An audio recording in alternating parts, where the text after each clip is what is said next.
Welcome everybody to the evening yoga class. We're starting tonight with our Ayurvedic talk about fevers. If you have a cold, you feed a cold. If you have a fever, you starve a fever. And Ayurveda follows along with those same principles. We are going to be looking at how Ayurveda deals with fevers. And of course, there are certain conditions that if you have a fever, you definitely want to go see your doctor. A fever means that there's toxins. If you have a fever, a lot of times people think, oh, I have an infection.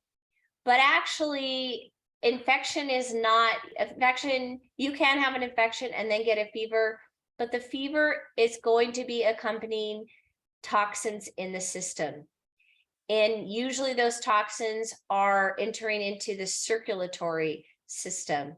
So I wanted to just kind of break down how you would deal with a fever if you're using the Ayurvedic tools. First of all, it is contrary to belief that a lot of people think that there is an infection always involved. That's not always true. Sometimes fevers are not because of infections. When you have a fever, you fast.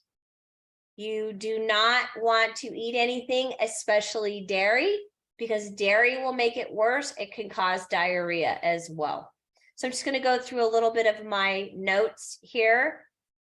Ayurveda recommends always that you observe a fast if you have a fever, unless you are dealing with depletion or you have something that is debilitating you. And if that's the case and you're weak, you want to make sure that you're drinking water and some kind of fruit juice, and also herbal teas. And the best herbal teas are going to be Tulsi tea, which is holy basil, and fennel, and also cilantro juice, which is separate. So the teas are going to be the lemongrass, Tulsi, and fennel. And you can actually combine those equal parts and make a nice warm tea. A warm, hot drink will help also the digestive fire at the same time. And again, you do not want to take in any dairy when you have a fever. It will make your fever worse. And when you are also using herbal remedies, you can do cilantro. So cilantro, you take a bunch of cilantro, organic cilantro from the store, you put it in your blender and you add some water, about a third to a half of a cup of water. You blend it. Some people take out the pulp. I don't. I drink it. And what it does is it actually cools down the system. So I use cilantro juice for a lot of different things, but it is really great for fevers. It's also great for infections. It's also great for bladder infections and urinary tract infections. Anything where you need to start cooling down the tissues, it works. So cilantro juice. And if you're dealing with a weak digestion, so in other words, lack of appetite, or you're having digestive issues, I would stick with the hot tea, the lemongrass, tulsi, and fennel equal parts. And that helps stimulate the Agni. I want to go through the different conditions of when you would definitely want to go see your doctor. If you have a child that is under 4 months and has a fever, you want to go see the doctor.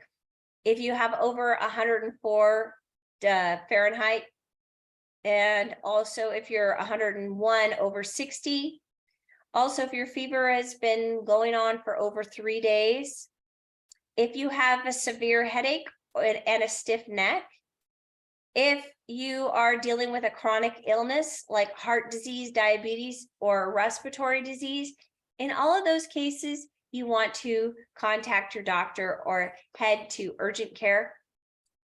And also, I want to give you a couple other herbal remedies. Coriander, which is also cooling.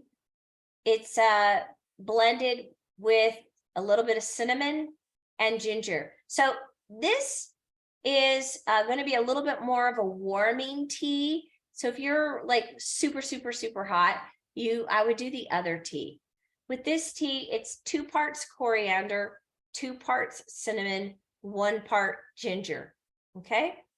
And you steep the mixture in a cup of hot water for 10 minutes and strain it and drink it. All right. Another simple 3-ingredient remedy is cumin seed, coriander seed, and fennel seed, equal parts. And that is actually considered the digestive tea. It's a common digestive tea that is given to people to just help stimulate the digestive fire called your Agni. And other remedies are grape juice. Grapes are cooling. And if you have grapes, you can add a little bit of cumin and a little bit of fennel and sandalwood powder and add that in there. Not too much, only about a half a teaspoon of each. And that will help relieve your fever. Avoid all cold drinks. You don't want to have anything cold because it's going to aggravate. You only want hot tea. And like I said, that helps the digestive fire. If your fever is very high, you want to, this is just another little remedy that you could do, Ayurvedic remedy. You can prepare a bowl of cold water and you add a teaspoon of salt, fold 2 pieces of clean cloth like handkerchiefs and dip them into the water, put 1 on the forehead and 1 on the belly button. And then you just repeat it. This will bring the temperature down quickly. So if you're like even taking care of a loved one or your child, you put the cool washcloth, little bit of salt on the forehead and then 1 on the belly. The reason why you're doing the belly is because that is the seat of Pitta, and heat is connected to Pitta. Pitta is mostly fire element. Also, there's another remedy here. You can grate an onion and wrap it in a damp handkerchief. And then what you do is you place 1 on the forehead and 1 on the belly. The 1 on the forehead will probably cause your eyes to water, but what it does is it helps absorb heat. It helps absorb the Pitta. And this will also bring down the temperature. It's actually done in a lot of old remedies. You'll hear about an onion bringing down fever. Okay, so those are just some things that you can do for as far as remedies. You also want to not go anywhere. When you have a fever, you need to rest. So no exercise, no traveling. It will make your fever worse. And if you get a fever while you're traveling, then you want to kind of just stop and see if you can get some of those remedies to help bring down your fever. Chronic fevers, like I told you, you want to go and reach out to your doctor, and then you want to work with using the Tulsi tea to get your fever down. Okay, if you have any questions, reach out to me at aspiredelements@gmail.com. And I am hoping that you guys got a lot of information from this, and we'll see you next week for some more Ayurvedic information.